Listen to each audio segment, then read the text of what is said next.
thing's supposed to be done in 3 days. Months ago, I bought a 57 Chevy for my dad's birthday, so I'm getting it restored. I have a party planned, and this is the center of the party. Chill, man. I mean, really, it's gonna happen. I got my doubts. The shop kicks off with mystery, steel, and family fireworks. A man strolls in dragging what looks like a pirate's treasure chest, and Rick's jaw practically hits the floor. "You get this off a pirate ship or something?" The guy laughs, claiming he just wants to sell it because it doesn't match the decor. Paid $2,000, hoping to double. Everyone's intrigued, especially the old man, who's already drooling. So what do we got here? Well, this is my antique chest. Did you get it off the pirate ship or something? I wish. Rick inspects the chest closely. Hand-wrought iron, hammered rivets. This thing screams centuries old. The seller admits no one's ever opened it. Locksmiths failed, and yes, someone may have shot it. Rick deadpans, "Did you try to shoot it open?" The customer says, "No comment." The old man's eyes glimmer. "I want to know what's inside that damn chest." You can feel everyone thinking the same thing. What if it's gold? Where they transported gold and silver. They were extremely heavy, so people couldn't run off with them, and they were locked very well where people couldn't break into them. Rick calls in a lock expert to crack it, saying, "Before we make a serious offer, we gotta know what's inside." The tension builds. This chest might hold documents, coins, or nothing but air. The old man mutters, "This could be the most valuable thing that's ever come through these doors." Suspense is thick enough to cut with one of Chumlee's bad ideas. So what are your concerns? Yeah, I just need to get it open and tell me how old it is and what it's worth, and maybe we can make a deal. We're baffled. We're in the fog right now. The locksmith arrives to unlock the mysterious chest. Rick, Corey, and the old man gather around like kids at Christmas. The expert Sean calls it a real 17th century bullion chest used to haul treasure before banks existed. Even the fake lock plate was a trick for thieves. "That's genius," Rick whispers. "And this bullet hole? Musket ball. Centuries old." Everyone leans closer. This is a real treasure chest. This escutcheon plate on the front was to deter a would-be thief to try to break into this, but this was false, completely false, just as a kind of a fooling technique. Sean finds the hidden keyhole under a spring latch and twists hard. The gears grind. Then click. The lid creaks open. Rick and Corey hold their breath. The old man squints in disbelief. Empty. Everyone groans. No gold, no scrolls, just air older than their shop. Rick laughs weakly. Well, that's disappointing. The mystery dies instantly, but the craftsmanship redeems it. This key is going to operate a very intricate mechanism that's contained within the lid of this chest. Now, I'm not going through the front. This is the brilliant part, and how they made this and came up with this idea back then is just mind-boggling. Sean explains the mechanism. 8 internal bolts, all triggered by one turn. Way ahead of its time, he says. Despite being empty, he values it $5,000 to $7,000 retail. Rick beams. "That's still treasure to me." The old man can't resist. "Hell, I'm tired of pussyfooting. Let's negotiate." Seller wants $6,000. Rick drops $4,000 cash. Deal lands. Sold. See the mechanics of this. One key turns and moves all these locking bolts that lock it underneath this lip. Another guy walks in carrying World War I trench knives. Rick instantly lights up. "These are badass knives," he says, handling them carefully. The seller grins, calling one a skullbuster. Rick's fascinated by the brutal design. They were for when rifles jammed in the trenches. Punch, stab, repeat. That's one history lesson you can feel in your gut. So what do we got here? A couple of World War I knives. Very cool too, by the way. Yeah, these are some badass knives. Can you imagine getting like hammered in the face with this? Oh, I like this one better where you can, this is called a skull buster. Rick spots USA on one blade, but doubts its official issue. "I've never seen the US government hand out knives like this," he mutters. He loves the story, but wants to confirm authenticity. The seller's eager to cash in, so Rick calls his military blade expert. "If I don't know it," he says, "I'm not buying it." Wise move, because fakes are everywhere. Well, I can definitely tell you it's pre-World War II because it's pretty common to find knuckle guards on weapons like this. You have to understand, they jump in that trench, there was no rifle going, it was punch, stab. The knife expert Dean arrives and confirms the Mark I trench knife, made by Lion, French 1918, used in close-quarter combat. "Imagine getting punched in the face with this," Dean says. Rick winces. "I'll pass." The second knife, an American cutler, was designed to pierce thick German trench coats. It's deadly history in steel. I mean, I just really want to know exactly what they're worth. What are your concerns with them? All right, the one you're holding here, there's a brand on the blade that says Olion, and I'd never heard of them. Dean drops the verdict. The varnish ruined the first knife's value, worth just $175. The second's cleaner, fetching $225 to $250. The seller's face sinks. I thought they were worth way more. Rick nods. Condition kills collectibles. The seller shoots for $350. Rick counters $250. They deadlock, and the seller storms off, muttering, "He can kiss my butt." Classic pawn shop pride. 1918 Oleon is a pretty rare manufacturer. The one thing that I don't like about it is the fact that it's been covered with varnish. People are constantly destroying the value of their antiques because all of a sudden they're restoration experts. Don't do it. Meanwhile, Rick and Corey plan something wild, restoring the old man's 1966 Chrysler Imperial convertible for his 50th anniversary. The car's a wreck. Cats lived in it, parts missing, leather cracked. Rick admits they stole it from the lot to surprise him. When he finds out, though, chaos is coming. The risk? Death by angry dad glare. It's my dad's 1966 Chrysler Imperial. It's a cool car. It's a rare car. And in 1966, this car cost as much as a Rolls-Royce. This was the top-of-the-line luxury convertible. Cut to the old man discovering his missing Imperial. He storms in, livid. "Where's my damn Imperial?" Corey calmly lies. "Sold it for $1,000. The old man's face goes red. "You're fixing to get the wrath of God!" he yells. It's pure meltdown mode. Rick barely hides his grin. This prank is already paying off. Where's my damn Imperial? Sold it. You what? I thought it was just gonna sit there and rot, so we sold it for $1,000. Both of y'all are fixing to get the wrath of God from me because I'm so damn pissed I can't even hardly talk. Cut to the reveal. Rick brings the old man outside, pretending there's something to see. The restored Imperial convertible rolls up gleaming black. The old man gasps. "Oh my God." He grins, teary-eyed. This is class. Rick laughs. "Happy 50th anniversary, Pops." The old man nods proudly, then scowls. "I'm still pissed you lied." Cue laughter, cue credits. Oh my God. Did you really think we'd sell it on you? If you would, you'd be dead by now. So what do you think, Pops? Happy anniversary. I tell you what, this is class. Next, a guy brings in a Russian police hat and admits he literally stole it off a sleeping officer in Moscow. Corey can't believe it. "You got some balls, man." The seller laughs nervously. Corey shakes his head. "Cool story, but we don't take stolen stuff." The guy shrugs, defeated. "Guess I'll just keep it. Probably for the best. Interpol doesn't do refunds." I got a Russian police hat I got in Moscow. He looks like some kind of Russian cop that got trapped in a Dunkin' Donuts. Things kick off with a deadline breathing down Rick's neck. He's restoring a 1957 Chevy 150 for the old man's 70th, but the shop still has rear end, springs, and the motor to install. Rick's stressed, the crew promises, "We'll make the party," and Rick mutters he's heard that before. Stakes set, if the car's late, the whole birthday plan collapses. I mean, this thing's supposed to be done in 3 days. Months ago, I bought a 57 Chevy for my dad's birthday, so I'm getting it restored. I have a party planned, and this is the center of the party. Chill, man. I mean, really, it's gonna happen. Pressure builds as Rick double-checks the plan. The car is the centerpiece, invites are brewing, and timing is everything. The mechanics swear it's just boom, boom, boom, but Rick knows theory isn't assembly. He walks out with fingers crossed and contingency plans in his head. If this reveal fails, the old man's milestone goes from heartfelt to heartburn. What's going on here, guys? I mean, this thing's supposed to be done in 3 days. A few months ago, I went a little overboard buying a 57 Chevy and having it restored for the old man's birthday. Things have been a little nuts lately. His birthday's in 3 days, and I'm getting a little nervous. Backstage, Rick deputizes Corey and Chumley to throw a small party at Danny's for the car reveal. Maybe 20 people, a cake, no DJ. They immediately pitch bigger, louder, and dumber. Rick shuts it down, reminding them this is about the old man, not them. Clock's ticking, secrecy is critical, execution's gotta be clean. Just come in the back real quick. I gotta talk about something. Earlier, I checked in with my buddies Rick, Dale, and Danny to see how my birthday present is coming along for the old man. He's turning 70.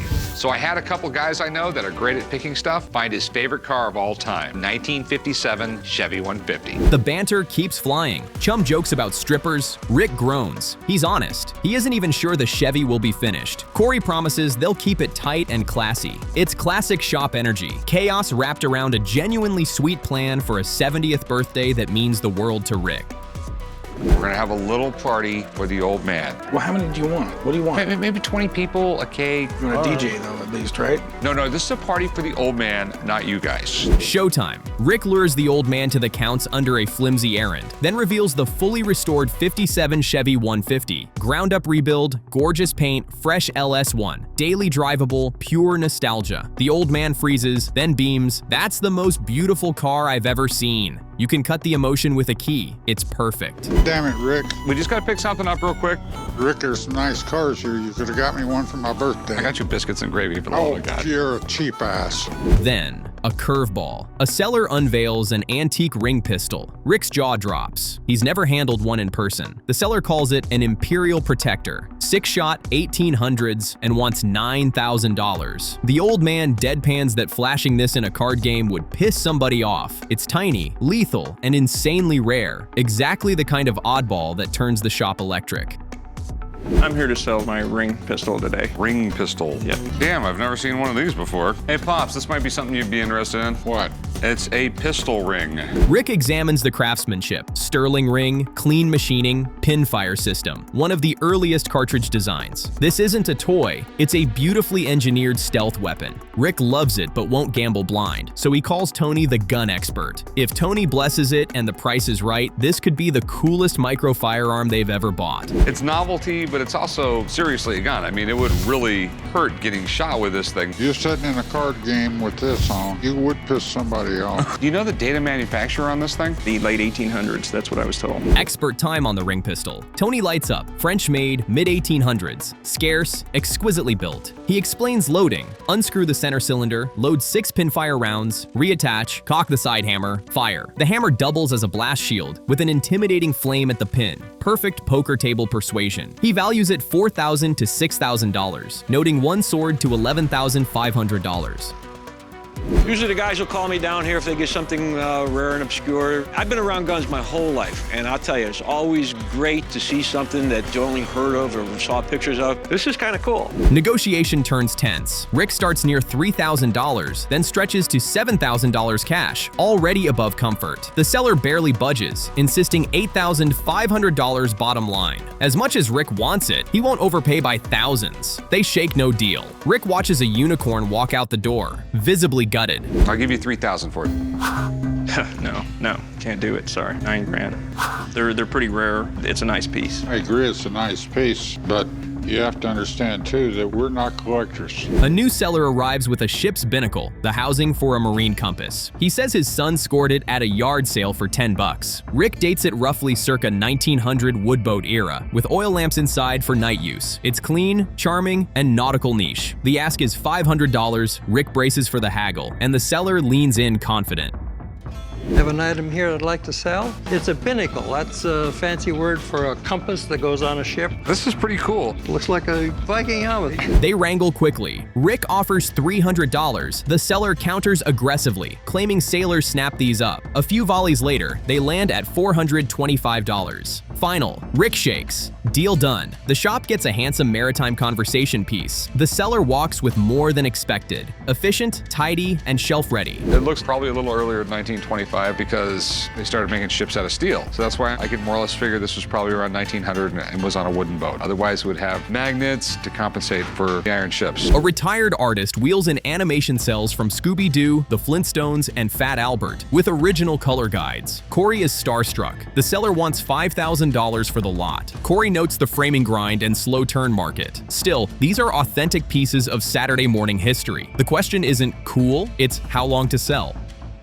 I have some animation cells. I was thinking you might be able to tell me what they'd be worth. Animation cells? Yeah. Like from the cartoon? From cartoons, yeah. I used to paint cartoons for a lot of the different companies. Corey gets practical. Volume, framing, wall space. The seller presses the uniqueness of unpainted guide sets. Corey lands a take it or leave it $1,500 for approximately 50 cells, about $30 each. After a dramatic pause, deal struck. It's a long tail play, but with the right frames, nostalgia can be a money printer. See, we paint them on the backside, see? Oh, that's pretty cool. They would give you these, which showed you the colors of what they were supposed to be painted. This is the most important. These have never been seen except for today. That's amazing. Next Next up, a man offers an unused Beatles Shea Stadium 1966 ticket, hoping $700. Rick explains the sting. In the 80s, a TV shopping channel sold 2,400 of these mounted in identical plaques. Legit, but not rare. Still, it's Beatlemania-era paper, and fans love anything Fab 4. Time to price it as a budget display piece.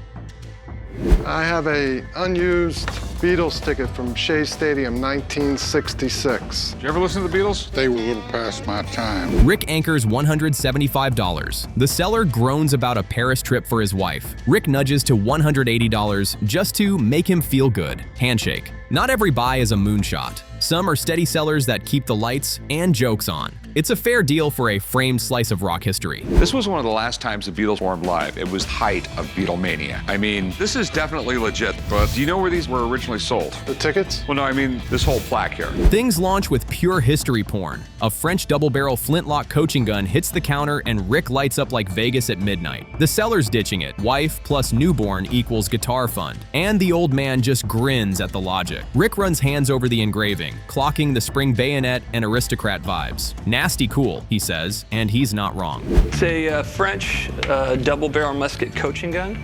Damn, this thing's dangerous. That's just nasty. Cool.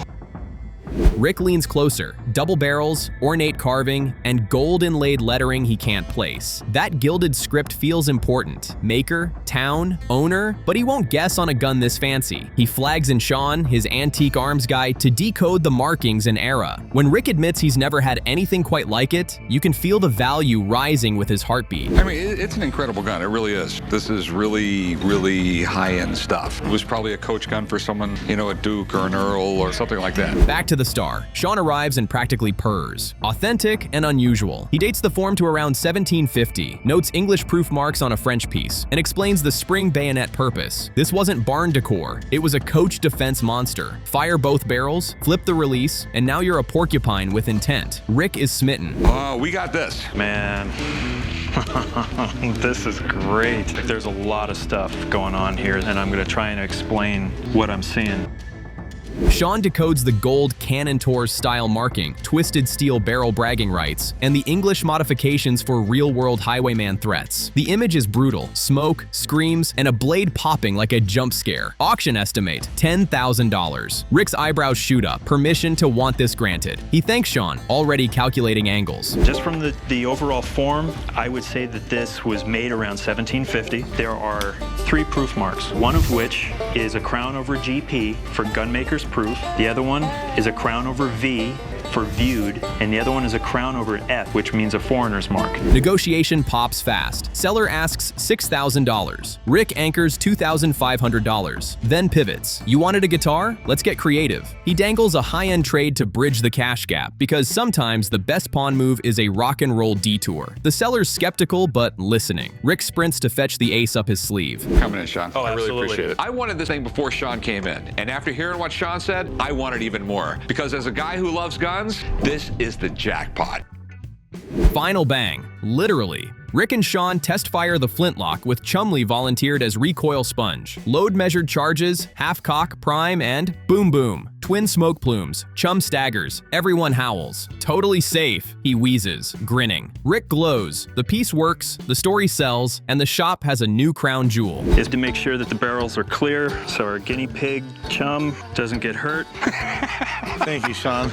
I appreciate your concern. Now we're going to put both locks into half stage, okay? Whiplash cut to candy nostalgia with sharp elbows. A collector drops 50 vintage Pez dispensers. Casper, Mickey, Batman. Corey deadpans. Where's the candy? The seller snaps back that it's Americana, not a snack run, and rattles off years and boxes like he's at Sotheby's for sweets. Even Corey has to admit there's a rabid online crowd for this stuff.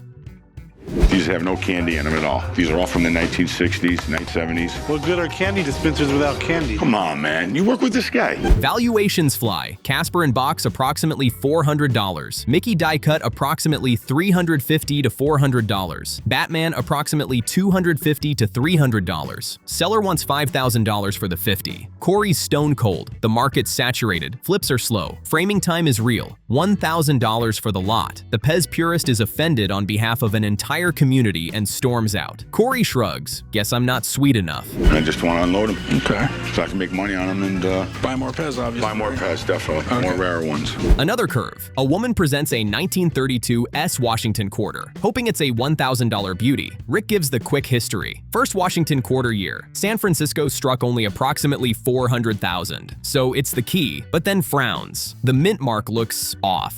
Bag mark? Or something added? He pauses the deal until a coin pro can verify.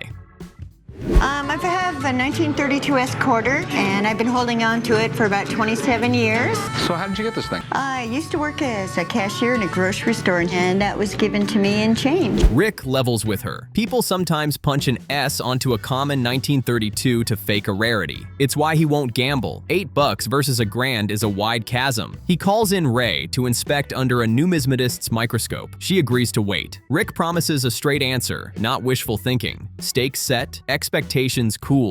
See, the reason the 1932S is rare is that's the year they went from the standing Liberty quarter to the Washington quarter. It was real late in the year when San Francisco finally got the dies and got to production of the quarter. Coin time. Ray examines the quarter, then delivers the sting gently. The coin is genuine 1932, but the S mint mark was added. Residue and solder give it away. It's a common counterfeit trick because the price gap is huge. The seller exhales, disappointed. Rick softens the blow. Still about $3 in silver. Well, this is the quarter I called you about. Okay. I'm an expert in coins and paper money. The reason I love coins and paper money is because it's an important part of our financial history, and it's very artistic and beautiful. She manages a laugh. Maybe in 27 more years, it'll be worth $5. That's collecting. Thrill of the hunt, occasional heartbreak, and a story to tell. Rick appreciates the grace under pressure. Not every no ends in anger. On to the next curveball of history. The news that's not so good is probably a counterfeit.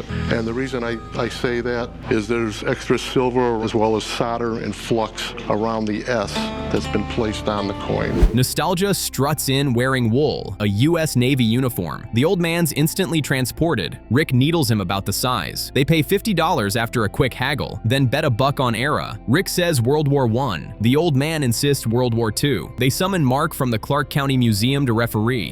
Hey, Pops, do you recognize this? I'll be honest with you, Rick, this brings back a lot of fond memories. Yeah, but I don't think you have any memory of you being this small. Mark breaks it down. Navy dress didn't change much, but the absence of the ruptured duck discharge patch placement tells the tale. Verdict, World War II. The old man smirks, pockets Rick's dollar, and soaks in the tiny, perfect victory only fathers enjoy. I don't bet unless I know I'll win. How you doing? Ah, great. Thank God you're here. Sounds like you've got a disagreement. A disagreement that he's an idiot. Rick thinks he knows everything, but I wore that uniform for 18 years. I know what I'm talking about. The episode opens with high-stakes history, actual battle plans from the Normandy invasion.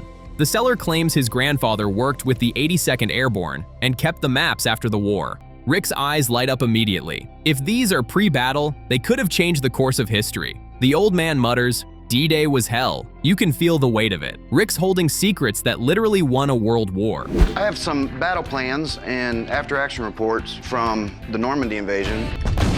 I'm coming down to the pawn shop today to try and sell my collection of battle plans from the invasion of Normandy. Rick dives in, finding Operation Neptune marked May 28, 1944, before the invasion. That date alone makes him nervous and excited. If this got into German hands, he says, history changes. But before pulling the trigger, he calls in an expert to verify if it's truly pre-battle or post-battle. If it's a summary, not plans, that's a whole different payday. It was just huge to the point of no return. Yeah, and the thing was, it was a battle that had to be fought. D-Day is one of the most historic days in our nation's military history. Nazi Germany had a good hold over almost all of Europe, and the Allies needed a way in, and France was it. Rick calls in historian Mark Hall-Patton to authenticate the D-Day plans. Mark flips through the files, instantly impressed. Operation Neptune was the airborne phase of D-Day. Without it, the beach assault fails. He finds end dates on one binder. This one's after the battle, he says, then grins, opening another. But these are before. You've got top secret invasion plans, my friend. Hey, Mark. Okay, so what do you have today? I got something really cool. I have a post-battle synopsis of Operation Neptune, and this right here is actual battle plans before the battle. Mark breaks it down. These maps show where divisions would land. Utah, Omaha, Sainte-Mère-Église. This is the order of battle. Pre-invasion documents are extremely rare because if captured, the Germans would have known everything. Rick beams until Mark warns. You can't display them. Light destroys them. They belong in archival dark storage. The profit bubble deflates instantly. Top secret in front of, oh, this is an order of battle. Oh, this is great. This is really spectacular. April of 44. These are pre-battle. Cut to something less world-shaking, but far weirder. A guy proudly presents the head of a stretch serpent toy from 1978. Just the head. Corey stares, speechless. So, where's the body? The seller shrugs. I tore it off as a kid. Corey laughs. You destroyed a $12,000 toy, my man. The seller winces, realizing he's been sitting on a childhood fortune in pieces. It's the head of a stretch serpent toy. Huh. Yeah, when I was a kid, when the toys broke, I pulled the heads off and kept the heads of the toys. That's a little creepy, dude.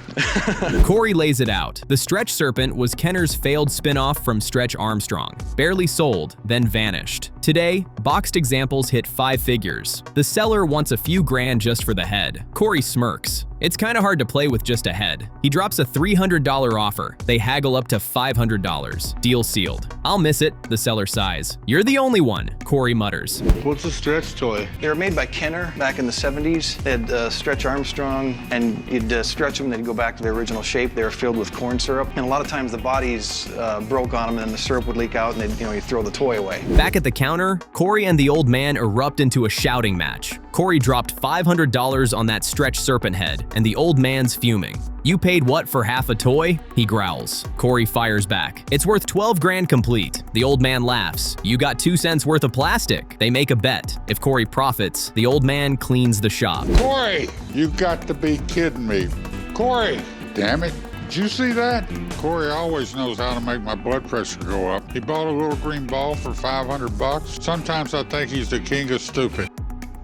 Toy expert Johnny Jimenez strolls in to appraise the Stretch Serpent head. He grins instantly. You don't see these? Ever. Corey's anxious. The old man's gloating. Johnny explains, only 2 full ones exist worldwide. This makes 2.5. Rick jokes, half of Picasso's still half junk. Johnny laughs, then flips the narrative. Hey Johnny, how's it going? How's it going, Rick?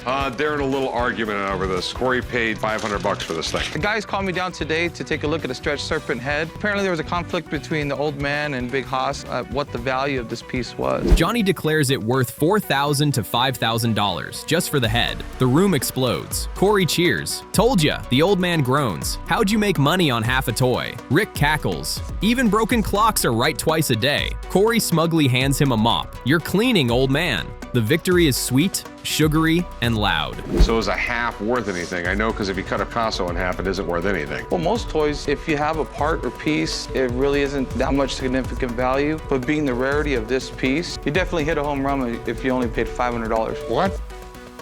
Next up, a man brings in his grandfather's leather football helmet, hoping for $500. Rick tries it on and immediately groans. It's like wearing a walnut shell. The old man explains that in the early 1900s, helmets were optional, and lethal seasons claimed real lives before the NFL made them mandatory. Rick admires the condition. Soft leather, no tears. It's a miracle any survived. My grandfather gave me this helmet. It's a football helmet. Will it fit you? No, my cranium's extremely large. It's for that huge brain of yours. Rick plays fair but firm. Since it's not tied to a famous player or team, collector interest is limited. I'll give you $100. The seller pleads for $200. Rick bumps to $130 and closes it. Better than dust on a shelf, the man says, shaking hands. Rick grins. At least no one died wearing this one. When they first came out, they didn't have the holes for the ears. So guys hated them because you couldn't hear anything with them. This was just like a thick hat. The neat thing is most of these were tossed.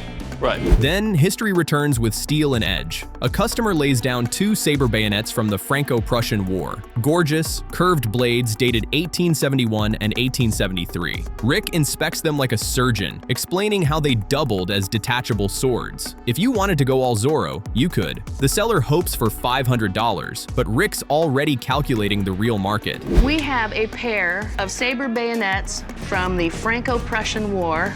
I got them from my father. He was a surgeon, and some of his patients couldn't pay for services, so they paid him in kind. Rick points out post-war manufacture and common supply. They made a ton, great design, so they kept producing them. He starts at $125. The seller counters $150. They settle on $130. Not a killer deal, Rick admits, but cool display pieces. The old man smirks. You just bought sharp sticks. Rick shrugs. Yeah, sharp sticks that sell.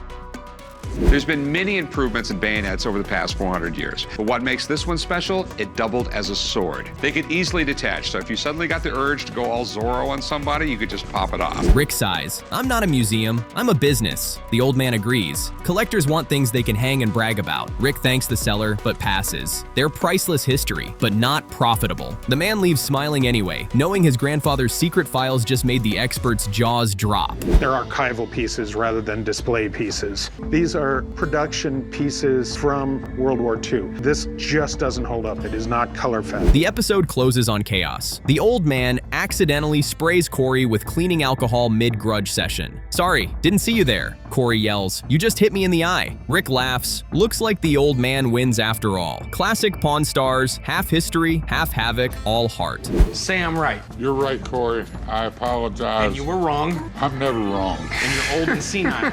I'm not senile, but I am old.